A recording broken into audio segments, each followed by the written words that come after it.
Tony Stark est censé être l'homme le plus intelligent du monde, l'expert qui apprend de chacune de ses erreurs. Roddy fait une chute de plusieurs dizaines de mètres, il installe un parachute dans le costume de Spider-Man. Ant-Man s'infiltre dans ses systèmes, il passe à la nanotech pour supprimer la moindre faille. Mais alors pourquoi a-t-il gardé son point faible le plus évident pendant 15 ans? Regarde bien, chacune de ses inventions possède une cible géante, brillante et bleue pile au milieu de la poitrine. Et tous ses ennemis l'ont compris. Obadiah Stane lui arrache le réacteur pour le mettre hors service, Whiplash l'utilise pour court-circuiter son armure,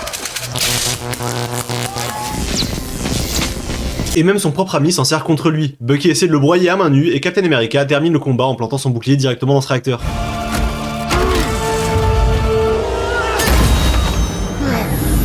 Et le pire, c'est qu'avec l'arrivée de la nanotech dans Infinity War, Tony n'a plus besoin de porter son réacteur à cet endroit précis pour alimenter son armure. Pourtant, il le laisse là, exposé comme une invitation à se faire tuer. Stark est capable de synthétiser des éléments atomiques et de créer des IA révolutionnaires, mais il est incapable de déplacer sa batterie ailleurs que sur son propre cœur. C'est une faille de design impardonnable qui lui a presque coûté la vie à chaque film. On sait que c'est pour le style, mais d'un point de vue stratégique, c'est un pur suicide. Alors d'après toi, est-ce que c'est de l'arrogance ou juste un manque de logique de la part de Marvel? Et avec les derniers forts accords, on n'est plus à ça près. Dis-le moi en commentaire et abonne-toi.